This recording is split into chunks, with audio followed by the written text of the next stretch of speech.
I pondered different meanings of life that I could use for this project, I began to brainstorm ways in which I could present them to the class. Time and time again, when thinking of these, would end up either being a drawing, a video, a song, or some other similar form of creative expression.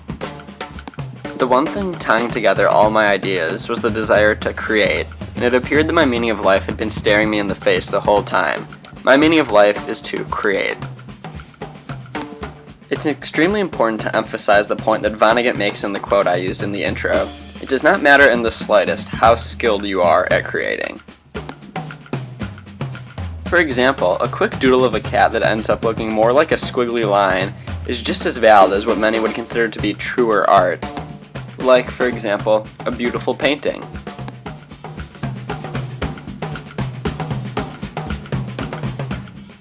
A delicately crafted sculpture.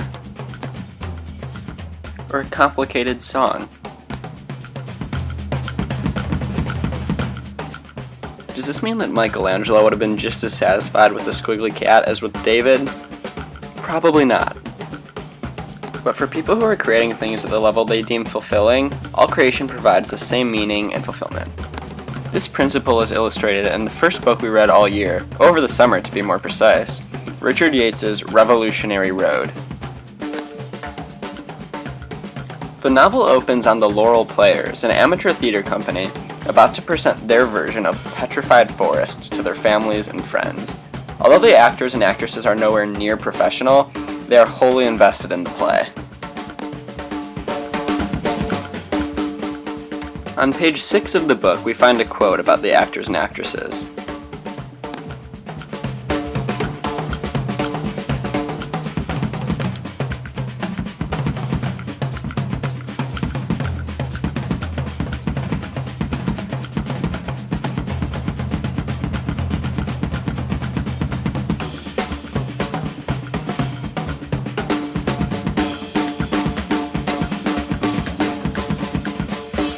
After the play ends in disaster, many audience members feel uncomfortable, and the director is totally ashamed. Maybe he even cries. But after the show, as some of the actors are talking amongst themselves, one of them remarks, "No, but I mean it was a lot of fun anyway, you know what I mean? That's the main thing in a thing like this." Pages 14 and 15. It sounds kinda cheesy to say that all that matters is how much fun you had, but for creating, in a way, I believe this to be true.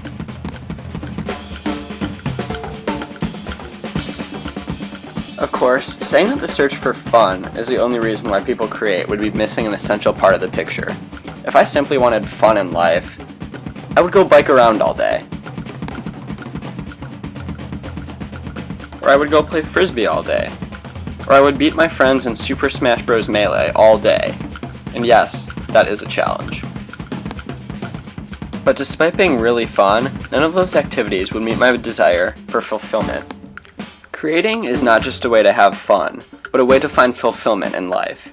Nobody knew this better than Lily Briscoe in Virginia Woolf's To the Lighthouse, a character that reveals to us multiple truths about the meaning of creation.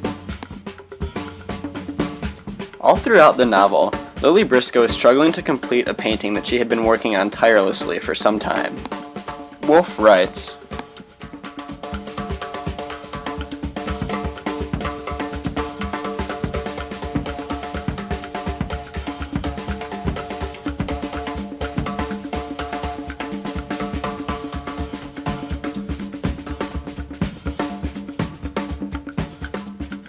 Lily realizes that her work, despite taking lots of time and effort to create, will never be fully appreciated.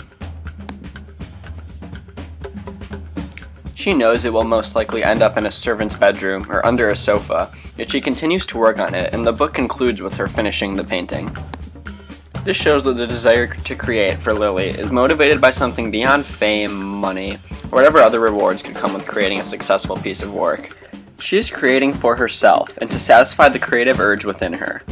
Her painting gives Lily Briscoe's life meaning. Creating relies solely on the creator. It can act totally independently from any other people.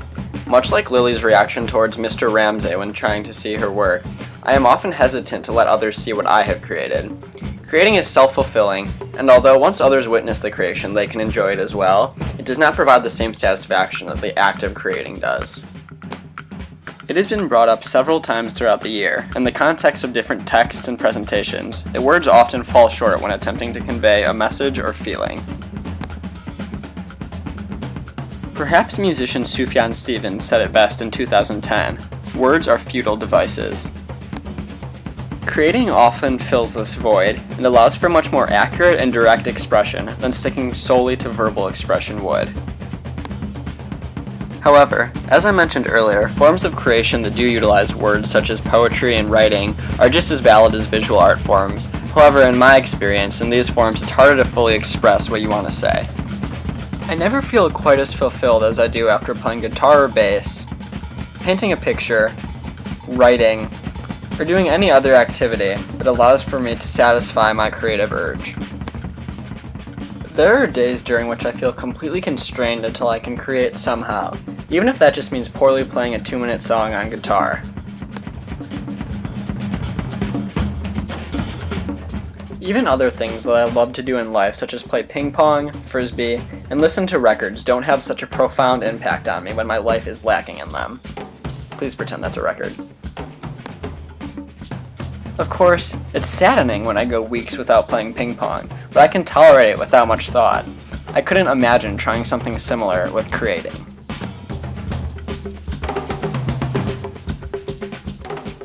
Viktor Frankl agrees with me in Man's Search for Meaning when he talks about the ways in which we can find meaning in our lives. Here he is from Man's Search for Meaning.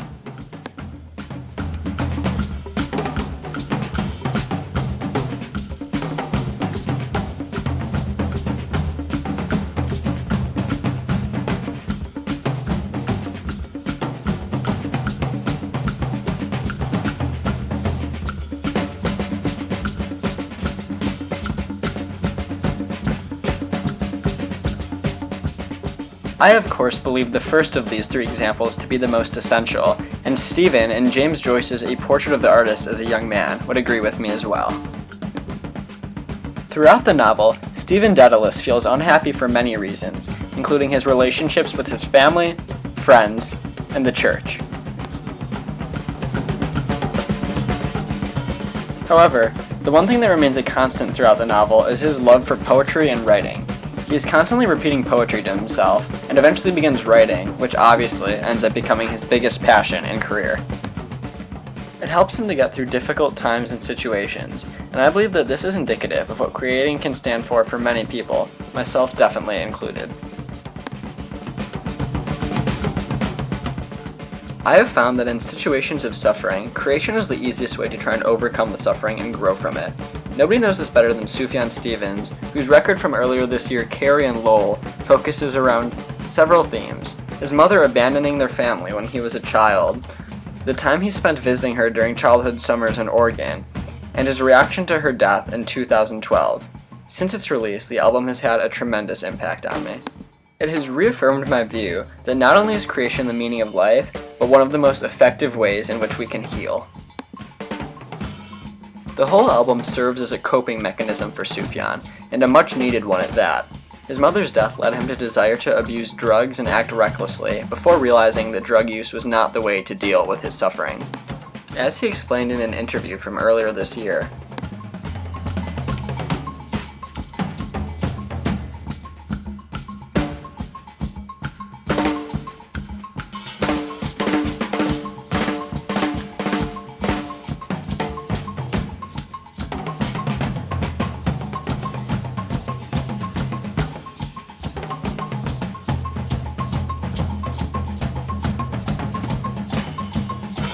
while Sufjan clearly echoes Frankl's thoughts about how we should use suffering as a way to grow as people, his reaction to his mother's death also relates to topics Freud touches down upon in Civilization and its Discontents.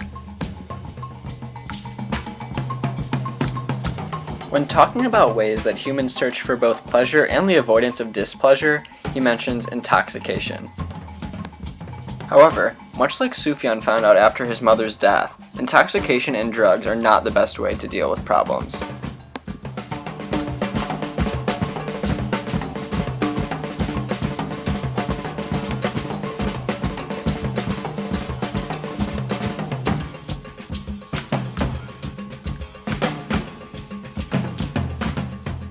Thankfully, Sufjan realized this before taking part in the reckless behavior he had initially the urge to commit. Instead, he channels his problems and search for meaning into a creation that truly does improve the human lot, creating one of the most beautiful records of this past decade. Throughout the record, Sufjan uses creation to find strength in his suffering, perhaps best exemplified on the track 4th of July.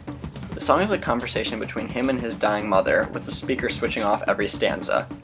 Those are fireworks, by the way. The song ends in Sufjan's repeating of the phrase, "We're all gonna die," a truth that I saw as an essential step in accepting his mother's fate and moving on from the pain it caused. In this respect, Sufjan uses creation, in the form of music, to give his life meaning again and find strength during a time when he was at his weakest. However, weakness is obviously not a qualification to have the desire to create. For me, personally, I have created in times of weakness, but largely that is not the case. A creative urge is not dependent on any factor like mental state, social class, or culture. In this respect, I think the act of creating is especially beautiful, because it is one of the few things on earth that can bring all people together. It is a meaning that does not discriminate, and anyone can participate in some form of creation. Of course, some forms of creation, such as photography, require resources that are not available to all, but like I brought up towards the beginning of the presentation, a kid drumming on a bucket is just as valid as a drummer with one of the most expensive kits money can buy. In their creativity, they are the same, and that urge to create might be one of the only things bringing those two people together. As Perry demonstrated during her Meaning of Life presentation this past week, creating is one of the best ways to bring people together and form strong bonds. Whenever I play music with friends, a bond forms between us that cannot be replicated in any other situation. And we are by no means the most talented musicians on earth, or even the second most talented musicians on earth. I fumble along on bass and guitar with the little self-taught knowledge I have accrued throughout the past 2 years. Our drummer began playing a few months ago, and our fearless leader, Michael Fahey, shown here, holds the crew together.